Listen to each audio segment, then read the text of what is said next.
Good morning बच्चों। तो अभी हम लोग देख रहे हैं क्लास 10th का थर्ड चैप्टर। काफ़ी इंपॉर्टेंट चैप्टर है और काफ़ी आसान भी है। पिछले क्लास में हमने इसके बारे में काफ़ी कुछ डिस्कस किया था कि इस चैप्टर का मतलब क्या होता है। तो हमने देखा था कि sir pair of linear equation in two variable का मतलब सिर्फ इतना होता है। सर पेयर का मतलब 2 होता है। लीनियर का मतलब सर जिस पॉलिनोमियल का डिग्री क्या हो 1 हो उसे हम लीनियर बोलते हैं, जिसका डिग्री 2 होता है उसे क्वाड्रेटिक बोलते हैं। ठीक है। इक्वेशन का मतलब क्या सर, जिसमें LHS भी हो और RHS भी हो उसे हम लोग इक्वेशन बोलते हैं। और सर 2 वेरिएबल का मतलब इतना है सर, उसमें आज कितना हो 2 वेरिएबल की बात करेंगे, जैसे XY PQ ST कुछ भी मतलब 2 वेरिएबल की बात कर रहे होंगे। ठीक है। उसके बाद हमने देखा था कि सर जो हमारा लीनियर इक्वेशन इन 2 वेरिएबल है ना, उसमें वेरिएबल कितने थे 2 थे। तो सर 2 वेरिएबल के जब भी इक्वेशन आते हैं ना तो उसको सॉल्व करने के लिए हमें 2 इक्वेशन चाहिए होता था, इसलिए हम उसे पेयर में बोलते थे, मतलब 2 की बात करते थे। ठीक है। तो उस इक्वेशन को सॉल्व करने का हमने 2 मेथड देखा था। एक हमारा था अलजेब्रिक मेथड, एक हमारा था ज्योमेट्रिकल मेथड। ठीक है। तो आज हम लोग ज्योमेट्रिकल मेथड से देखेंगे कि किस तरह हम लोग पेयर ऑफ लीनियर इक्वेशन को हम लोग सॉल्व करते हैं और उसके बारे में बहुत कुछ जानेंगे, किस टाइप का वो नेचर शो करता है। ठीक है। फिर हम लोग नेक्स्ट क्लास में देखेंगे अलजेब्रिक मेथड। ठीक है। तो हमने देखा था सर जिस दिन हम लोग पेयर ऑफ लीनियर इक्वेशन की बात कर रहे थे, इसका मतलब सर क्या होता था कि A1x होता था, B1y होता था प्लस C1 होता था इक्वल टू 0। यही हमारा किसको रिप्रेजेंट करता था, लीनियर इक्वेशन को रिप्रेजेंट करता था इन 2 वेरिएबल। अब सर यही एक और हम लीनियर इक्वेशन इसके बगल में लिख दें तो हम क्या बोलेंगे कि सर आज क्या है, मेरा पेयर ऑफ लीनियर इक्वेशन है, मतलब आज 2 है। ठीक है। तो इसे हम क्या बोलते थे, pair of linear equation in 2 variable, pair of linear equation in 2 variable. ठीक है। जहां पे सर ये सब जो था ये क्या होता था, A1 क्या होता था कोफिशिएंट ऑफ x, B1 क्या होता था कोफिशिएंट ऑफ y, C1 क्या होता था हमारा कांस्टेंट टर्म होता था। सिमिलरली नीचे वाले के लिए होता था, मतलब सर ये सब जो कांस्टेंट हमारा था ना A1 B1 C1, ठीक है ना, A2 B2, ये सब कहां से बिलोंग करता था सर, ये सब सारा जो होता था ये सभी क्या होना चाहिए था, रियल नंबर होना चाहिए था। ठीक है। साथ ही साथ हम लोग ये भी देखे थे कि सर कभी x का कोफिशिएंट y का कोफिशिएंट 0 नहीं होना चाहिए था। अगर 0 हो जाता तो फिर हम इसको pair of linear equation in 2 variable नहीं बोलते, 1 वेरिएबल बोलते हम लोग। ठीक है। मतलब क्या सर, मतलब ये था कि sir A1 B1 A2 B2 कभी हमारा 0 नहीं होना चाहिए था, नॉट इक्वल टू 0। तो ये सब सारी बातें हमने पिछले क्लास में कर रखी है। आज तो हम लोग देखेंगे कि ज्योमेट्रिकली किस तरह ये बिहेव करता है। तो मैंने ये भी बताया था कि सर ये जो लीनियर इक्वेशन होता है ना हमेशा स्ट्रेट लाइन का ग्राफ देता है। ठीक है। तो आज आपको कितना ग्राफ बन रहा होगा, एक ये दे रहा होगा, एक ये दे रहा होगा, और 2 लाइन का अगर 2 लाइन हमें बन रहा होगा, 2 लाइन का अगर ग्राफ बन रहा होगा तो क्या पॉसिबिलिटी है, वो कैसे कैसे बन सकता है। मान लो एक लाइन ये हो रहा होगा, ठीक है ना, तो इसमें 3 पॉसिबिलिटी है। एक पॉसिबिलिटी ये है कि सर ये दोनों लाइन एक दूसरे को कट कर रहा होगा, एक पॉसिबिलिटी ये है कि दोनों सर एक दूसरे के पैरेलल रहा होगा, और एक पॉसिबिलिटी ये है कि सर एक के ऊपर दूसरा आ गया होगा, कोइंसिडेंट कर गया होगा। 3 ही कंडीशन पॉसिबल है। कोई और पॉसिबल है क्या आपके नज़र में? नहीं है ना, देख लेना करके। अब बोलोगे कि सर ये ऐसा भी तो हो सकता था सर। अरे तो एक दिन बाद जब ये आगे जाता ये पीछे जाता तो क्या बनता, एक दिन तो कहीं ना कहीं तो कट करता ही है, तो आप बोलते इंटरसेक्ट कर रहा है। समझ में आ रहा है? तो ओवरऑल 3 ही पॉसिबिलिटी, या तो दोनों एक दूसरे को कट करे, या दोनों एक दूसरे के पैरेलल हो, या दोनों एक दूसरे के ऊपर आ जाए, बस यही पॉसिबिलिटी, इससे ज्यादा कुछ पॉसिबिलिटी नहीं हो सकता है। ठीक है। तो यही तीनों कंडीशन होगा तो हम लोग किस तरह उसको क्या बोलेंगे ये आज हम लोग देखने वाले हैं इस चैप्टर में। ठीक है। चलो, तो यहाँ पे 3 कंडीशन होगा। अब ये 2 लाइन है ना, यहाँ पे कितना कंडीशन होगा सर, 3 कंडीशन हो रहा होगा। एक कंडीशन क्या हो रहा होगा हमारा,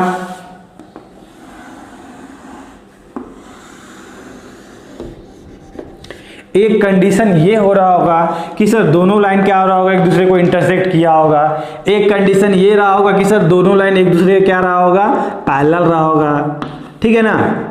और थर्ड कंडीशन क्या रहा होगा सर, दोनों एक दूसरे के ऊपर कोइंसिडेंट कर गया होगा, कोइंसाइड कर दिया होगा, दोनों लाइन एक दूसरे के ऊपर आ गया होगा। यही 3 कंडीशन हमारे लिए पॉसिबल है। ठीक है। अब सर ये 3 कंडीशन होने के लिए क्या क्या कंडीशन होता है, तो ये जो कंडीशन होता है ना, ये हम इस दोनों इक्वेशन को देख के हम लोग बता सकते हैं कि किस कंडीशन को फॉलो कर रहा है। वो किस तरह सर? उसके लिए साफ ये है कि जो हमारा ये x का कोफिशिएंट है, ये हमारा y का कोफिशिएंट है फर्स्ट इक्वेशन में, सेकेंड इक्वेशन में ये मेरा x का कोफिशिएंट है और ये y का कोफिशिएंट है और ये कांस्टेंट दिया हुआ। मतलब क्या सर? जब दोनों लाइन एक दूसरे को इंटरसेक्ट कर रहा होगा कहीं पे, इसका मतलब क्या हो रहा होगा सर कि a1 अपॉन a2 मतलब coefficient of x in first equation and coefficient of x in second equation not equal to b1 upon b2। मतलब सर क्या कि जिस दिन सर इसका कोफिशिएंट और इसका कोफिशिएंट, इसका कोफिशिएंट, इसका और इसका कोफिशिएंट का रेशियो अगर बराबर नहीं होगा, इक्वल नहीं होगा, तो हम क्या बोलेंगे कि सर वो दोनों लाइन जो था वो क्या हो रहा था, एक दूसरे को इंटरसेक्ट कर रहा था। समझ में आई बात? कोई दिक्कत नहीं है ना? और सर उसी दिन अगर पैरेलल की बात करें तो आज क्या होना पड़ेगा? आज a1 upon a2 equal to b1 upon b2 होना पड़ेगा। मतलब क्या सर? आज इसका रेशियो, इसके कोफिशिएंट का और इसके कोफिशिएंट का रेशियो इक्वल होना पड़ेगा। साथ ही साथ ये भी होना पड़ेगा कि सर ये दोनों तो इक्वल है, लेकिन कभी भी c1 अपॉन c2 नहीं होना चाहिए।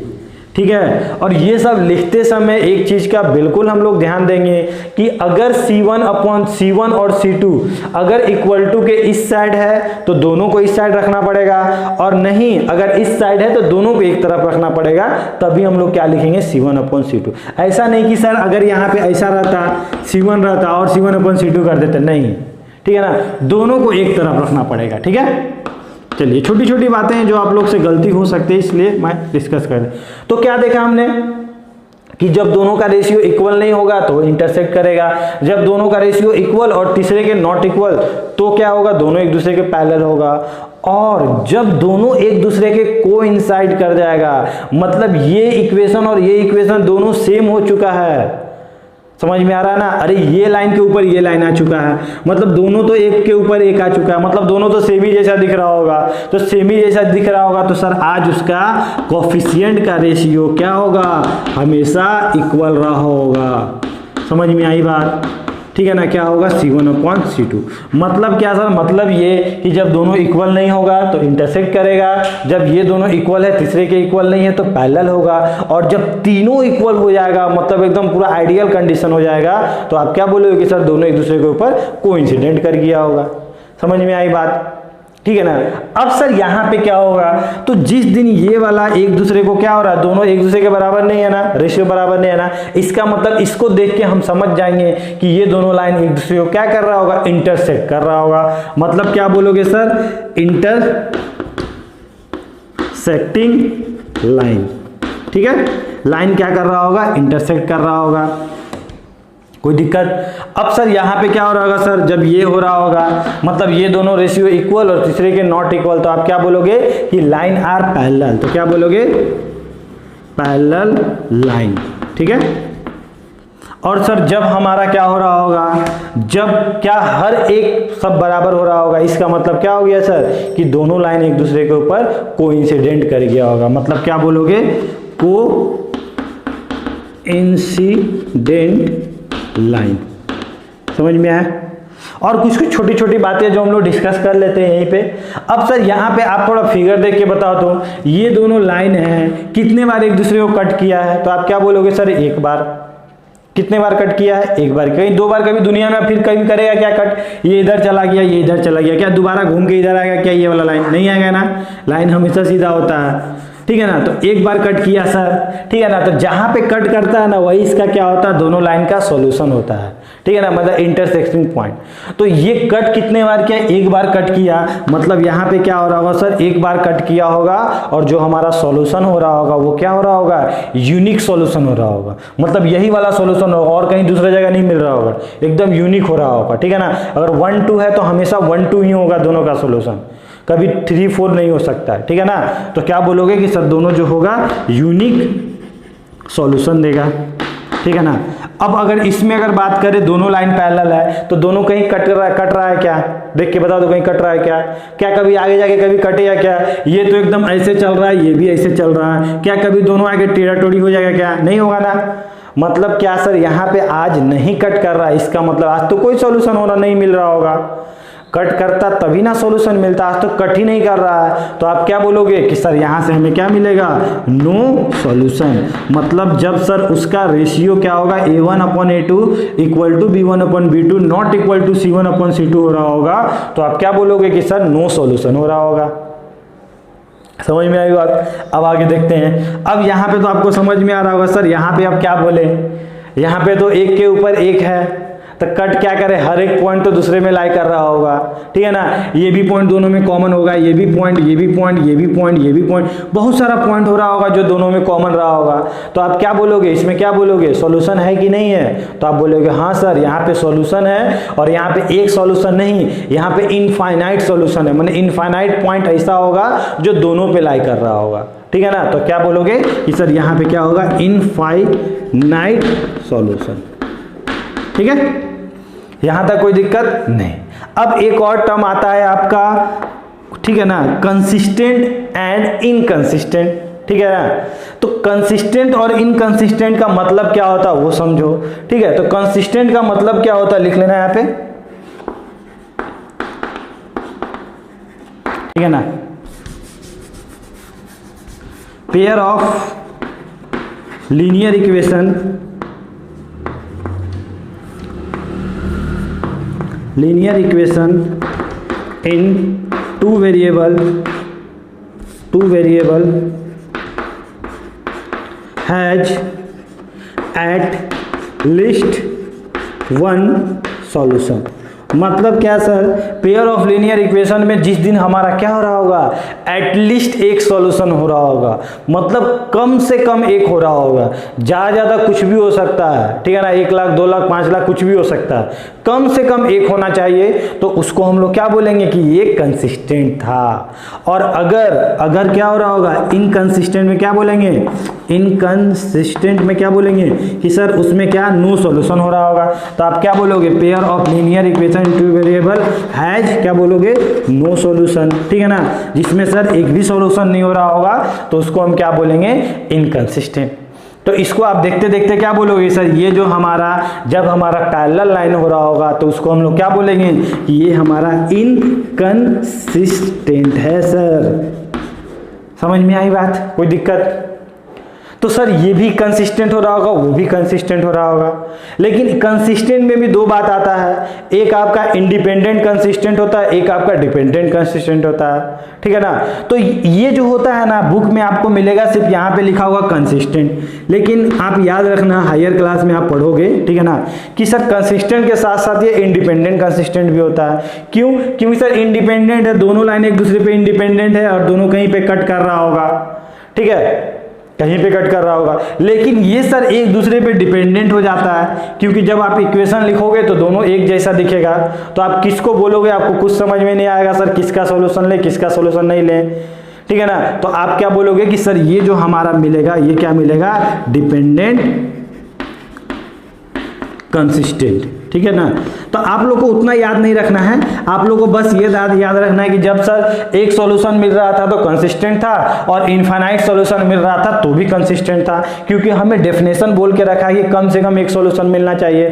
तो वहां से एक से ज्यादा मिल रहा था तो भी कंसिस्टेंट था, और जिस दिन एक मिल रहा था तो भी कंसिस्टेंट था। बस डिपेंडेंट आपके एनसीईआरटी में लिखा हुआ, इसलिए मैंने यहाँ पे डिस्कस कर दिया, ठीक है। तो वो डिपेंडेंट होता है, जब एक से ज्यादा सॉल्यूशन मिलता है तो वो डिपेंडेंट हो जाता है, और जब एक मिलता है तो वो इंडिपेंडेंट हो जाता है, ठीक है। चलो यहां तक समझ में आई आपको बात, कोई दिक्कत नहीं है ना।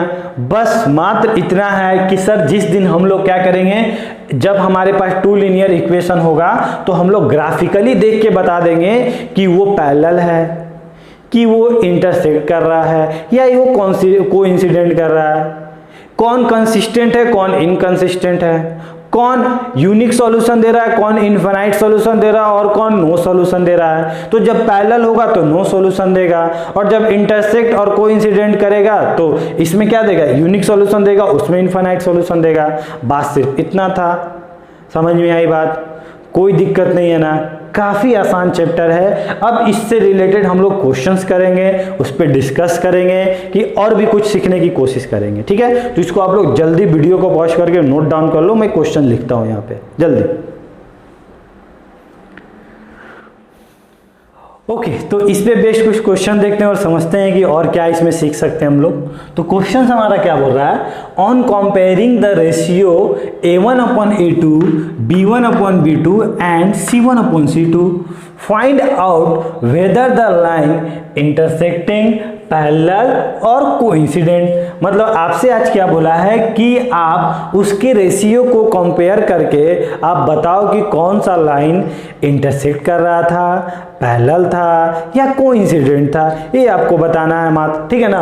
और इसमें हम लोग वो भी देखते जाएंगे कि कौन सा यूनिक सॉल्यूशन होगा, कौन सा इनफाइनाइट सॉल्यूशन होगा। तो आपको पता होगा सर इंटरसेक्ट करता है तो क्या होता है सर, यूनिक सॉल्यूशन देता है, यूनिक सॉल्यूशन देता है सर। और यूनिक सॉल्यूशन को ही हम लोग क्या बोलते हैं सर, कुछ भी तो सॉल्यूशन मिल रहा है ना, तो इसी को हम लोग वो बोलते हैं कंसिस्टेंट बोलते हैं, ठीक है ना। तो ये सब छोटी छोटी बातें हैं जो आपको पता होनी चाहिए कि आगे आप लोगों को कोई दिक्कत ना हो सर। ये पैरेलल है मतलब क्या हो सर, नो सॉल्यूशन हो रहा होगा, इसमें क्या बोलोगे कि सर ये नो सॉल्यूशन दे रहा होगा और इनकंसिस्टेंट हो रहा होगा। और कोइंसिडेंट क्या हो रहा होगा सर, इनफाइनाइट सॉल्यूशन दे रहा होगा, इसका मतलब क्या है कि ये इनफाइनाइट सॉल्यूशन देगा, ठीक है। और क्या होगा सर, कोइंसिडेंट कर रहा है मतलब क्या हो रहा है, कुछ ना कुछ सॉल्यूशन मिल रहा है, बहुत ज़्यादा मिल रहा है, तो क्या होगा, कंसिस्टेंट हो रहा होगा। समझ में आई बात, ठीक है ना। तो ये सब सारी चीज़ें हैं जो हमें पता होनी चाहिए, एकदम याद होनी चाहिए हमेशा, ठीक है। तो क्वेश्चन हमारा क्या बोला है कि 5x - 4y + 8 = 0, ठीक है। तो यहाँ पे आप क्या बोलोगे, यहाँ पे अगर मैं पूछूं कि बताओ तो A1 क्या हो रहा होगा, तो आप क्या बोलोगे, कोफिशिएंट ऑफ x सर 5 है। अगर मैं बोलूँ B1 क्या हो रहा होगा, तो आप क्या बोलोगे, कोफिशिएंट ऑफ y क्या है सर, हमेशा साइन के साथ लेते हैं, क्या होगा सर, -4 होगा सर। C1 क्या हो रहा होगा सर, तो C1 सर हमारा 8 हो रहा होगा। यहाँ पे सर A1 क्या हो रहा होगा, तो आप क्या बोलोगे, 7 हो रहा होगा सर। B1 क्या हो रहा होगा सर, 6 हो रहा होगा। और C1 क्या हो रहा होगा सर, 9 होगा। जो कि बच्चे यहाँ पे गलती कर देते हैं। मैंने क्या बताया था कि जब भी आप लिखो क्या करो, इक्वल टू के या तो दोनों को एक तरफ रखो या इधर रखो। देखो ये इक्वल टू के इस साइड है और ये इक्वल टू के इधर है, लफड़ा हो गया यहाँ पे, समझ में आ रहा है ना। मतलब या तो सर दोनों इधर होना चाहिए या दोनों इधर होना चाहिए, तब हम लोग उस तरह कंपेयर करते हैं। इस चीज का आप लोग काफी अच्छे से ध्यान देना, ठीक है ना। तो क्या करें सर, इसको एक दिन इधर बुला लेते हैं, तो ये जिस दिन इधर जाएगा तो क्या हो जाएगा, माइनस के साथ आ जाएगा। प्लस था उधर, इधर आया तो क्या हो गया, माइनस हो गया। तो क्या बोलोगे सर, यहाँ पे क्या आएगा मेरा, C1 क्या आएगा, -9 आएगा। समझ में आया। अगर कंपेयर करते हो तो क्या लिखोगे, A1/A2, ठीक है। A1/A2 की वैल्यू कितनी आएगी, 5/7, यही आएगा ना। अगर मैं पूछूं B1/B2 क्या आएगा, तो आप क्या बोलोगे सर, -4/6। इसको सिंप्लीफाई करके लिखोगे तो -2/3 आ रहा होगा कुछ, ठीक है ना। तो आगे करने की कोई जरूरत ही नहीं है आपको। आप क्या बोलोगे सर, यहाँ पे 5/7 नॉट इक्वल टू क्या है सर, आप क्या बोलोगे सर, नॉट इक्वल टू -2/3 है। मतलब आप क्या बोलोगे सर, आज के दिन A1/A2 not equal to B1/B2, यही बोलोगे ना। अब यही दोनों अगर इक्वल टू नहीं हुआ तो आगे हम बात ही नहीं करेंगे। अगर ये दोनों इक्वल होता तब इसको हम देखते हैं कि वो इक्वल है कि नहीं है। समझ में आ रही बात। अगर फिर वो इक्वल हो जाती तो उसे क्या बोलते, कोइंसिडेंट बोल देते हैं, और इक्वल नहीं होती तो क्या बोल देते, पैरेलल बोल देते हैं। लेकिन आज तो यहीं पे मना कर दिया कि हम ही दोनों इक्वल नहीं है, तो इसका मतलब हम लोग यहीं पे रुक जाएंगे। और जब ये दोनों इक्वल नहीं होता है तो आप क्या बोलते हो कि सर ये जो है मेरा क्या है, इंटरसेक्टिंग कर रहा है सर, इंटरसेक्टिंग, ठीक है। और क्या बोल दोगे, दूसरी बात क्या बोलोगे कि सर ये कंसिस्टेंट भी था। समझ में आ रहा है ना। और क्या बोल दोगे कि सर ये हमारा क्या दे रहा था, यूनिक सॉल्यूशन भी दे रहा था। क्वेश्चन कुछ भी पूछे आपको हर एक चीज पता होना चाहिए एक सुर में, ठीक है ना। क्वेश्चन कुछ भी पूछे आप कुछ भी बता सकते हो, ठीक है। चलो अब यहाँ पे देखते हैं सर, अब इसको हम लोग डायरेक्ट कंपेयर करते हैं। तो सर यहाँ पे क्या है, A1 की वैल्यू क्या है, 6 है। A2 की वैल्यू कितना है, क्या बोलोगे सर, A1 की वैल्यू 6, A2 की वैल्यू कितना, 2। तो ये 2 कितना हो गया, 3/1, ठीक है। अगर हम बात करें B1/B2, तो B1/B2 क्या बोलोगे, डायरेक्ट बोलो -3, और यहाँ पे -1, माइनस माइनस कट गया, क्या बचा, ये भी 3/1। मतलब ये दोनों आज इक्वल हो चुका है। अब हम लोग तीसरे की तरफ देखते चलते हैं। तो सर दोनों इक्वल टू के एक तरफ है ना, हाँ सर ये भी है ये भी है। मतलब आज हम लोग क्या लिख सकते हैं, C1/C2 अगर लिखेंगे कितना हो गया सर, 10/9। लेकिन सर ये दोनों तो इक्वल था लेकिन ये इक्वल नहीं था। तो आज आप क्या लिखोगे, आप लिखोगे ना यहाँ पे कि सर A1/A2 इक्वल था B1/B2 के, बट ठीक है ना C1/C2 नॉट इक्वल था। तो इसका मतलब यहाँ पे आप क्या बोलोगे, सोचो, ये दोनों इक्वल है ये इक्वल नहीं है। सेकेंड कंडीशन, सेकेंड कंडीशन क्या था हमारा, पैरेलल। तो आप क्या बोलोगे सर, ये जो है मेरा पैरेलल है, और पैरेलल हो रहा होगा तो कभी एक दूसरे को कट करेगा क्या, नहीं करेगा, नो सॉल्यूशन हो रहा होगा, और क्या हो रहा होगा, इनकंसिस्टेंट हो रहा होगा, ठीक है। और क्या बोलोगे सर, ये हमारा नो सॉल्यूशन हो रहा होगा, कोई दिक्कत नहीं है ना, ठीक है। अब चलो नेक्स्ट में चलते हैं। चलो आज दोनों C1 C2 क्या इक्वल टू के उधर है, रहने तो दोनों एक तरफ है, या तो इधर होना चाहिए था या उधर होना चाहिए था, ठीक है ना, तो दोनों उधर है, कोई बात नहीं। तो आज हम लोग A1 अपॉन A2 लिखते हैं, तो डायरेक्ट हम लोग लिखते हैं 3/2 अपॉन क्या है सर, यहाँ पे 9 है, ठीक है ना। यहाँ पे देखते हैं सर, यहाँ पे इसकी वैल्यू क्या है, क्या बोलोगे 5/3 अपॉन क्या है सर, -10 है, और यहाँ पे क्या है सर 7/14 है, ठीक है ना। अभी इक्वल टू कुछ नहीं लगाते हैं, पहले इसे देख लेते हैं। ये हमारा, अच्छा इसको लिख देते हैं, A1 अपॉन A2 है, ठीक है। ये हमारा क्या है सर, ये वाला क्या है, B1 अपॉन B2 है, ठीक है। और ये वाला क्या है सर मेरा, C1 अपॉन C2 कितना है, 7/14, ठीक है। तो इसको थोड़ा खूबसूरत बना के लिखोगे तो सर ये 2 नीचे आ जाएगा, 2 नीचे आएगा तो कितना हो जाएगा, 3/2 × 9, ये सर एक दूसरे को काट रहा हो, कितना 3, कितना है सर 1/6 आ गया, ठीक है। यहाँ पे देखते हैं सर B1 अपॉन B2 की वैल्यू, तो क्या आएगा सर, ये वाला भी, ये वाला इसको काट रहा हो कितने बार में, 2 बार में, और ये नीचे आ गया तो कितना हो गया सर, -1/6 हो गया। देखो ये +1/6 है, ये 1/6 है, -1/6 है, ठीक है ना। तो दोनों का, इसका रेशियो नेगेटिव में, इसका रेशियो पॉजिटिव में, दोनों इक्वल नहीं होगा, ठीक है ना, ध्यान देना इस चीज का, ठीक है। अब यहाँ पे क्या होगा सर, C1 अपॉन C2 क्या लिखेंगे, C1 अपॉन C2 कितना हो जाएगा, 1/2। तो सर आज ये दोनों इक्वल है क्या, नहीं इक्वल है ना, तो उसकी तो बात ही नहीं करेंगे।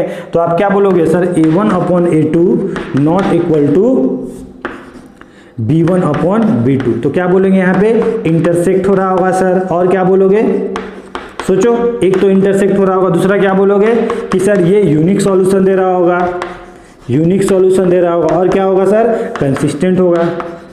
समझ में आई ना बात, कोई दिक्कत नहीं है ना, ठीक है ना। थर्ड आप लोग बना लेना, ठीक है ना, थर्ड आपके लिए होमवर्क है कि आप इस तरह किस तरह करोगे। तो इसमें ध्यान देना, एक इक्वल टू के उधर है और एक इक्वल टू के इधर है, तो आप लोग या तो इसको उधर लेके चले जाना या इसको इधर लेके इधर आ जाना, और फिर आप लोग कंपेयर करके तीनों कंडीशन जो मैंने लिखा है, ये वाला इंटरसेक्टिंग, कंसिस्टेंट और यूनिक, उसके बारे में भी लिख लेना, ठीक है ना। समझ में आएगी बात, कॉन्सेप्ट क्लियर हुआ। काफ़ी आसान चैप्टर है और हम लोग काफ़ी अच्छे से समझेंगे, ठीक है। तो इसको आप लोग देख लो, अच्छे से नोट डाउन कर लो, फिर मैं नेक्स्ट क्वेश्चन बताता हूँ आपको, ठीक है। इसको जल्दी से नोट डाउन करो। और हम कुछ इंपॉर्टेंट क्वेश्चन देखते हैं और कुछ समझते हैं हम लोग। क्वेश्चन हमारा क्या बोल रहा है, क्वेश्चन हमारा बोल रहा है, फॉर व्हाट वैल्यू ऑफ के, for what value of k will the following pair of linear equation have। मतलब ये जो आपका लीनियर इक्वेशन दिया हुआ है ना, पेयर ऑफ लीनियर इक्वेशन, किस k की वैल्यू के लिए क्या देगा, ये नो सॉल्यूशन देगा। और आपसे यहाँ पे क्या बोला है, किस k की वैल्यू के लिए क्या देगा, इनफाइनाइट मेनी सॉल्यूशन देगा। मतलब k की वैल्यू आप क्या रखोगे यहाँ पे कि ये वाला नो सॉल्यूशन हो जाए और वो वाला इनफाइनाइट सॉल्यूशन हो जाए। तो फर्स्ट ऑफ ऑल हम लोग कंडीशन की बात करेंगे। तो कंडीशन हमने क्या देखा था, किसके लिए, नो सॉल्यूशन के लिए। नो सॉल्यूशन के लिए क्या होता था सर, दोनों लाइन एक दूसरे के पैरेलल होता था। मतलब पैरेलल का कंडीशन क्या था मेरा कि सर A1 अपॉन A2 यही होता था ना, equal to B1 upon B2, not equal to C1 upon C2 होता था। किसके लिए, क्या बोलोगे, फॉर नो सॉल्यूशन के लिए, फॉर नो सॉल्यूशन के लिए, ठीक है ना, यही होता था हमारा, ठीक है। तो सर A1 की वैल्यू क्या है, यहाँ पे देखते हैं 3 है सर। A2 की वैल्यू क्या है, 2k-1 है सर, ठीक है ना। B1 की वैल्यू क्या है, यहाँ पे कुछ दिख रहा है क्या, नहीं दिख रहा है, इसका मतलब 1 था। यहाँ पे क्या दिख रहा है, k-1, और यहाँ पे क्या है फाइनली 1, और इधर क्या है 2k+।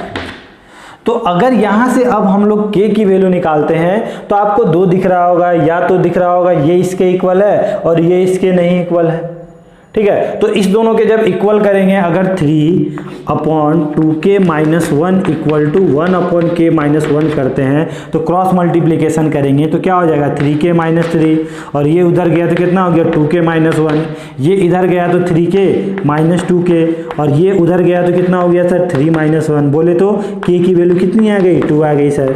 मतलब जिस दिन सर आप k की वैल्यू 2 रख रहे होगे तो ये क्या देगा, नो सॉल्यूशन देगा। समझ में आ रही बात। लेकिन सर साथ ही साथ यहाँ पे भी तो कुछ हो रहा होगा, देखते हैं यहाँ पे क्या हो रहा है। जिस दिन इसको इधर लेके गए होगे 2k + 1 और इसको इधर लेके गए होगे तो क्या आ रहा होगा k - 1। तो ये इधर आया, मतलब सर ये जिस दिन इधर आया होगा तो कितना हो गया k, और जिस दिन ये उधर गया तो कितना हो गया सर -2। मतलब क्या बोला सर, मतलब ये बोल रहा है कि आप, ठीक है ना, k की वैल्यू तो 2 रखना, ठीक है ना, किसके लिए बोलोगे, नो सॉल्यूशन के लिए। लेकिन कभी k की वैल्यू -2 मत रखना। अगर -2 रख दोगे ना तो गड़बड़ हो जाएगा। क्या गड़बड़ हो जाएगा सर, ये और ये आपस में बराबर हो जाएगा। रख के देख लो, यहाँ पे k की वैल्यू -2 रखो, यहाँ पे यहाँ -2 रखे तो कितना हो गया 1/-3, ठीक है ना, -2 -1 -3। यहाँ पे -2 रखे तो कितना हो गया सर, यहाँ पे 1/ कितना हो गया -4 और +1 बोले तो कितना हो गया -1/3।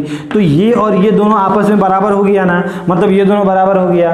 तो आप क्या बोलोगे सर, k की वैल्यू तो 2 रखना, अच्छा ये दोनों बराबर हो जाएगा। लेकिन k की वैल्यू -2 मत रखना। अगर -2 रख देते हो तो ये भी बराबर हो जाएगा। तो फिर ये नो सॉल्यूशन का कंडीशन नहीं होगा, ये किसका कंडीशन हो जाएगा, इनफाइनाइट सॉल्यूशन का। समझ में आया, ठीक है। चलो अब हम लोग देखते हैं ये क्वेश्चन क्या बोला है, इनफाइनाइट मेनी सॉल्यूशन। तो इनफाइनाइट मेनी सॉल्यूशन मतलब क्या हो रहा है, कोइंसिडेंट, एक लाइन दूसरे पे लाई कर रहा होगा। मतलब कौन सा condition sir, a1/a2 = b1/b2 = c1/c2। Mean sir इसका कोफिशिएंट क्या है, k है, इसका कोफिशिएंट क्या है 12 है, इसका कोफिशिएंट क्या है 3 है, इसका कोफिशिएंट क्या है सर k है, इसका कोफिशिएंट क्या है -k - 3 है, ध्यान देना माइनस के साथ, और यहाँ क्या है सर -k है, जो माइनस माइनस यहाँ कैंसिल आउट हो गया। अगर इस दोनों को सॉल्व करते हैं तो ये इधर गया, क्रॉस मल्टीप्लिकेशन किए तो कितना हो गया k², और ये जिस दिन इधर गया होगा तो क्या हो जाएगा, क्या बोलोगे कि सर ये इधर गया तो कितना हो गया 12 × 3 कितना हो गया 36। मतलब k की वैल्यू क्या है यहाँ पे +-6। ये आपका या k का वैल्यू कहाँ से, जब आपने इस दोनों को सॉल्व किया, ठीक है ना। यहाँ पे भी इस दोनों को भी तो सॉल्व करना पड़ेगा, ठीक है। तो इस दोनों को सॉल्व करोगे तो क्या करोगे आप, ठीक है, क्या लिखोगे, ये वाला इधर मल्टीप्लाई, देखो यहाँ पे क्या है 3/k, ध्यान देना। यहाँ पे बच्चे थोड़ा गलती कर देते हैं, ठीक है ना, छोटी छोटी बातें हैं, बच्चे लोग क्या करते हैं इस k और k को काट देते हैं, जो गलत है, ठीक है ना। इस तरह हम लोग नहीं काट सकते हैं, मैंने पहले ही बताया था। कभी x और x जब = में होता है काटते नहीं हम लोग, जब भी मल्टीप्लाइड में होता है तो, ठीक है ना, और दोनों तरफ होता है तो। क्यों, जिस दिन हम लोग काटते हैं तो उसका एक सॉल्यूशन कट जाता है, मतलब एक उसका जहां 2 सॉल्यूशन आना चाहिए था वहां एक ही सॉल्यूशन आएगा। तो ये वाला क्रॉस मल्टीप्लाइड किया तो कितना हो गया 3k, ये इधर गया तो कितना हो गया सर, ये k के साथ मल्टीप्लाइड हुआ k², इसके साथ मल्टीप्लाइड हुआ 3k। इसको सर जिस दिन आप उधर लेके गए होगे तो क्या हो गया सर k² - 3k, और ये उधर गया तो -3k, कितना हो गया 6k = 0। अब यहाँ से अगर k कॉमन लेते हैं तो कितना दिखेगा आपको, k - 6 दिखेगा = 0। अब सर दो टर्म का प्रोडक्ट कितना दिया हुआ है, 0 दिया हुआ है ना। यहाँ पे k × k - 6 क्या दिया हुआ है, 0 दिया हुआ है। मतलब या तो k 0 हो रहा होगा या ये 0 हो रहा होगा, यही हो सकता है। ये 0 हो रहा होगा तो k = 0, और ये 0 हो रहा होगा तो k - 6 = 0, मतलब k की वैल्यू 6, ठीक है ना। तो यहां जब इस दोनों को इक्वेट किए तो क्या है, k क्या आया +-6, इस दोनों को इक्वेट किए तो k क्या आया 6 और 0। तो दोनों में कौन ऐसा वैल्यू है जो दोनों में कॉमन आया है, जो इसको भी सेटिस्फाइड कर रहा था, इसको भी सेटिस्फाइड कर रहा था, ठीक है ना। अगर यहाँ पे 0 सेटिस्फाइड कर रहा था सर, लेकिन यहाँ पे नहीं कर रहा था, और 0 मेरा सॉल्यूशन कभी होगा भी नहीं, क्योंकि सर यहाँ पे तो हमको कभी x का कोफिशिएंट 0 नहीं होने देना चाहिए था। लेकिन अगर यहाँ 0 पुट करेंगे तो ये 0 हो जाएगा, ये 0 हो जाएगा। समझ में आई बात, चलो ठीक है। तो दोनों में कॉमन क्या है, इसमें +-6 है, इसमें 0 और 6 है। तो क्या बोलोगे कि सर दोनों में जो हमारा कॉमन आया है +6 कॉमन आया है। तो आप क्या बोलोगे, जो आपका आंसर होगा वो क्या होगा, आंसर आप क्या बोलोगे सर, k = हमारा क्या हो रहा होगा 6 हो रहा होगा। समझ में आया, 6 जो वैल्यू अगर हम पुट कर देंगे तो क्या हो जाएगा, ये लाइन इसके कोइंसाइड कट जाएगा, मतलब दोनों सेम हो जाएगा, ठीक है। समझ में आई बात। चलिए अब हम लोग नेक्स्ट क्वेश्चन देखते हैं। नेक्स्ट क्वेश्चन क्या बोल रहा है, चेक ग्राफिकली, क्या करना है आपको, ग्राफिकली चेक करना है whether the pair of sequence is consistent. मतलब आपको ग्राफिकली चेक करना है कि ये जो पेयर ऑफ इक्वेशन दिया हुआ है ये कंसिस्टेंट है। इफ सो, अगर कंसिस्टेंट है देन सॉल्व देम ग्राफिकली, ठीक है ना। तो हमें ग्राफिकली चेक करना है कि वो कंसिस्टेंट है कि नहीं। तो उसके लिए क्या करना पड़ेगा, हमें ग्राफ बनाना पड़ेगा, ठीक है। तो इसे आप लोग नोट डाउन कर लेना अच्छे से, ठीक है। तो ये वाला मैं हटाता हूं, ठीक है ना, इसको आप लोग नोट डाउन कर लेना, ठीक है। तो क्या बोला है यहाँ पे, कंसिस्टेंट है कि नहीं। तो ग्राफ बनाने आपने सीखा था बचपन में, कल भी मैंने बताया था कि सर कुछ नहीं करते, ग्राफ बनाने के लिए हम लोग क्या करते हैं, x लिखते हैं, y लिखते हैं, और सिंपल हम लोग एक बार x की वैल्यू 0 पुट करो, एक बार y की वैल्यू 0 पुट करो। तो x की वैल्यू 0 पुट करोगे, अगर यहाँ पे 0 पुट कर दिया तो क्या हो गया 0, 3y इक्वल टू 6, तो y इक्वल टू कितना हो गया, जिस दिन ये इधर गया तो कितना हो गया 6/3, बोले तो कितना हो गया सर 2, क्या आ गया 2 हो गया। जिस दिन आप y की वैल्यू 0 पुट करोगे तो x की वैल्यू कितनी आएगी 6 आएगी। बस इतना 2 वैल्यू ले लो, आपका काम हो जाएगा, ठीक है ना। इसका ग्राफ देखते हैं, इसका बनाते हैं टेबल। तो क्या करेंगे सर, यहाँ पे भी x और y लेंगे, x और y।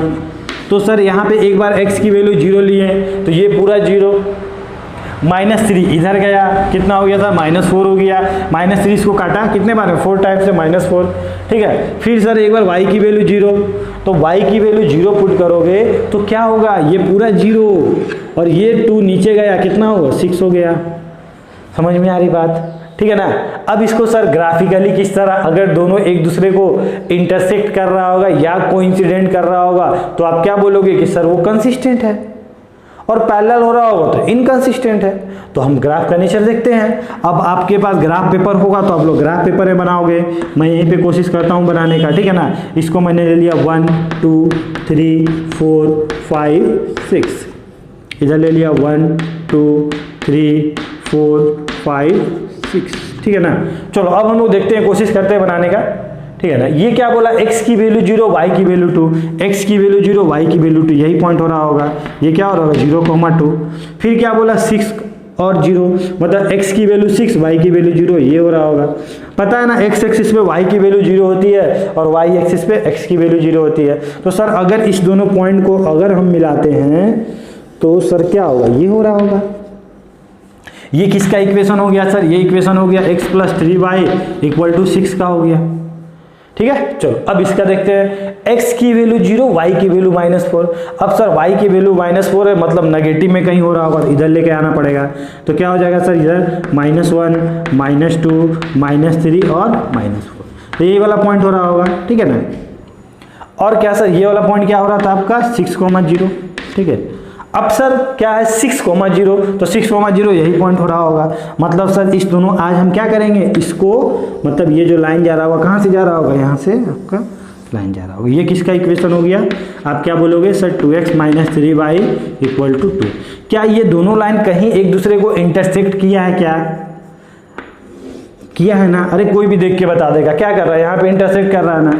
तो आप क्या बोलोगे कि सर ये मेरा कंसिस्टेंट था, और कंसिस्टेंट था तो जहाँ पे इंटरसेक्ट करता है वही हमारा सॉल्यूशन होता है। तो ये कहाँ पे इंटरसेक्ट किया है सर 6,0, तो आप क्या बोलोगे, सॉल्यूशन क्या होगा आपका 6,0, बस, ठीक है। तो ग्राफिकली हम लोग चार्ट, आप लोग जो आपका ग्राफ पेपर होता है उसमें आप लोग बनाओगे इसको, ठीक है। मैं तो यहाँ पे रफ में बता दिया आपको कि ये कहाँ पे इंटरसेक्ट कर रहा है 6,0 पे, ठीक है। तो ग्राफिकली हम लोग इस तरह सॉल्व कर सकते हैं, ठीक है ना। चलिए आप लोग इसको अच्छे से नोट डाउन कर लीजिए। ओके, तो अब हम लोग देखते हैं क्वेश्चन से। ये क्वेश्चन क्या बोलता है, क्वेश्चन हमारा बोला draw the graph of the equation x - y + 1 = 0।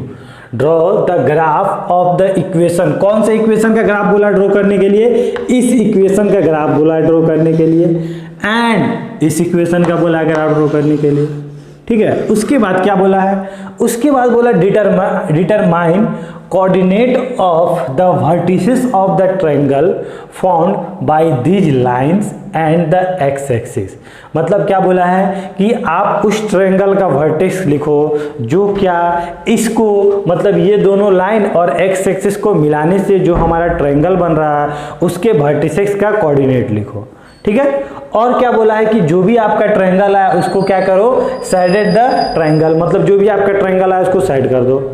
तो आपके पास अगर ग्राफ पेपर है तब तो आप काफ़ी अच्छे से बना सकते हो और आपको आता भी होगा बनाने। तो फर्स्ट ऑफ ऑल हम लोग ग्राफ बनाएंगे, किस तरह बनाएंगे, x - y + 1 = 0। इसके लिए क्या बनाएंगे, एक हम बॉक्स बनाएंगे, बॉक्स में किसको रखेंगे, एक दिन x एक दिन y। तो एक जब x 0 होगा, x जब 0 हो रहा होगा यहाँ पे, तो यहाँ क्या बच रहा होगा -y + 1 = 0, ठीक है ना। तो 1 उधर गया तो -y = -1, 1 माइनस माइनस कट गया, क्या बचा 1 बचा। जिस दिन हम लोग y की वैल्यू 0 रख रहे होंगे, ये वाला 0 और ये उधर गया तो कितना हुआ -1 हो गया, ठीक है, उसकी ग्राफ अगर हम लोग बनाएंगे 3x + 2y - 12 = 0, तो फिर क्या करना पड़ेगा सर, एक दिन हमें x लेना पड़ेगा, एक दिन हमें y लेना पड़ेगा। तो जब हम लोग x की बात करेंगे तो ये हमारा 0 हो जाएगा, तो क्या बचेगा सर, ये उधर गया, ये तो पूरा हमारा 0 हो गया, -12 उधर गया तो +12, और 2 जिस दिन डिवाइड हो गया तो कितना हो गया, 6 हो गया। जिस दिन हम लोग y की वैल्यू 0 रखें, ये उधर गया था और ये इधर डिवाइड हुआ, कितना बना, 4 बना, 4 बना। ठीक है, तो ये हमारे पास डेटा आ चुका है। अब हम लोग इसका क्या कर सकते हैं, ग्राफ बना सकते हैं। तो वो किस तरह बनाएंगे सर, सिंपल है, क्या है, x की वैल्यू 0, y की वैल्यू 1, मतलब x की वैल्यू 0, y की वैल्यू 1, यहाँ कहीं हो रहा होगा, x की वैल्यू 0, y की वैल्यू 1, ठीक है ना। फिर क्या बोला, x की वैल्यू -1 और y की वैल्यू 0, यहाँ कहीं हो रहा होगा, x की वैल्यू -1, अरे x की वैल्यू क्या है, सॉरी x की वैल्यू क्या है, माइनस है ना, मतलब नेगेटिव में, प्लस होता तो पॉजिटिव में, और y की वैल्यू 0, x एक्सिस पे तो y का वैल्यू 0 ही होता है। तो ये हमारा क्या बना, एक लाइन बना होगा हमारा, ठीक है। चलो ये हम बन गया अगर लाइन। इसमें क्या बोला, x की वैल्यू 0, y की वैल्यू 6, तो x की वैल्यू 0, y की वैल्यू 6, यहाँ पे 1, यहाँ 2, यहाँ 3, यहाँ 4, यहाँ 5 और यहाँ कहीं 6 हो रहा होगा। चलो इसको मान लेते हैं कि ये वाला क्या था सर, मेरा 0,6 था। उसके बाद क्या बोला, 4,0 मतलब 1 2 3 4, ये कहीं हो रहा होगा, मतलब सर ये वाला अगर हम लोग इसको मिला रहे होंगे इसको, और ये पॉइंट क्या था 4,0, तो ये हमारा क्या बन गया, ये हमारा इस लाइन का इक्वेशन था। ये वाला किसका था, इसका था, और ये वाला इसका था, ठीक है।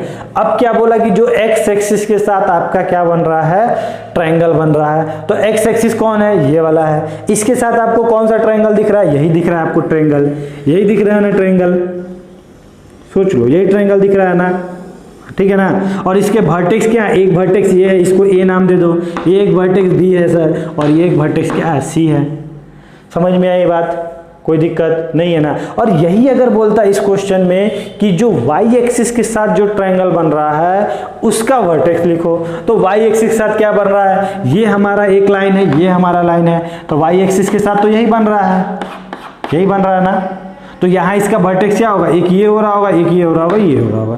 क्वेश्चन जो भी पूछे आप लोग समझ के उसको बना सकते हो कि वो x एक्सिस के साथ बोल रहा है या y एक्सिस के साथ बोल रहा है। समझ में आई बात। तो आज हमें क्या बोला, x एक्सिस के साथ, ठीक है ना। अगर ये आपका ग्राफ पेपर रहता तो आप क्या करते, ग्राफ पे देख के बता देते कि सर ये पॉइंट कौन है, और एग्जैक्ट वैल्यू आती वहाँ पे।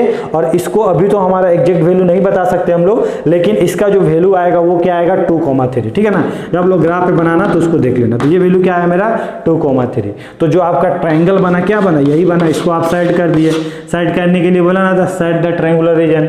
उसके बाद क्या बोला, वर्टेक्स, तो क्या बोलोगे, वर्टेक्स ऑफ ट्रायंगल ABCR, क्या बोलोगे, एक हमारा क्या है सर, -1,0, एक क्या है सर, ठीक है ना, एक -1,0, एक क्या है 4,0, और एक क्या है मेरा, क्या बोलोगे, 2,3। समझ में आई बात, कोई दिक्कत नहीं है ना। तो इस तरह कोई भी क्वेश्चन होगा, अगर y एक्सिस के साथ बोलेगा एंगल बना, ट्रायंगल बन रहा है, तो y एक्सिस के साथ देख लेंगे, x एक्सिस के साथ बोलेगा तो x एक्सिस के साथ देख लेंगे। समझ में आ रहा है ना, कोई दिक्कत नहीं है ना, ठीक है। चलो अब हम लोग देखते हैं कि सर ये क्या बोलते हैं कि नेक्स्ट क्वेश्चन क्या है, ये भी आपका एनसीईआरटी का क्वेश्चन है। हाफ द पेरीमीटर, मतलब पेरीमीटर का half of a rectangular garden. अब सर पहले बताओ रेक्टेंगुलर गार्डन कैसा रहा होगा, ऐसे ही रहा होगा। अब इसका पेरीमीटर का फॉर्मूला क्या होता है सर, आपको पता होगा कि सर ये वाला अगर एक्स वाई है तो पेरीमीटर इक्वल टू क्या होता है, 2x + y होता है। Total length, this length plus this length, this length plus this length, ठीक है ना। अब क्या बोला है सर, कि क्या बोला है आपका, whose length is 4 metre more than its width, मतलब जो उसका लेंथ है ना वो 4 मीटर ज्यादा है, किससे, उसके विड्थ से। तो ये इसका लेंथ है, अगर ये x था तो ये किससे ज्यादा था, इससे 4 ज्यादा था। मतलब क्या बोलोगे सर, ये वाला x प्लस, मतलब अगर ये रहा होगा, 1 मिनट, अगर ये x रहा होगा तो ये वाला क्या रहा होगा, x + 4। बोला है ना कि जो लेंथ है इसके विड्थ से 4 मीटर ज्यादा है, तो इसको अगर x बोलोगे तो इसको क्या बोलोगे, x + 4। समझ में आई बात।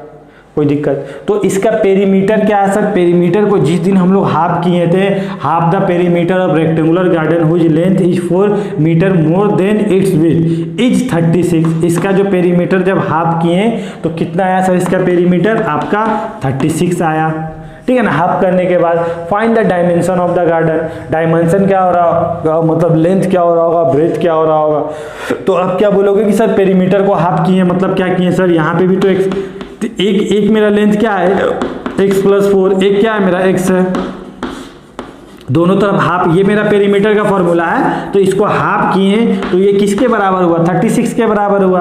तो ये 2 कट गया, अगर इस दोनों को आप सॉल्व करोगे तो कितना हो गया, 2x + 4 = 36। ये जिस दिन उधर गया तो कितना हो गया, 2x = कितना हो गया, उधर गया तो 32, और ये डिवाइड हुआ तो x = कितना हो गया, 16 हो गया, मतलब x = 16। तो आप क्या बोलोगे कि सर इसका जो विड्थ था, विड्थ जो था वो क्या था, 16 था, और लेंथ क्या होगा सर, लेंथ क्या बोलोगे सर, x + 4, तो x + 4 कितना हो जाएगा, 20 हो जाएगा।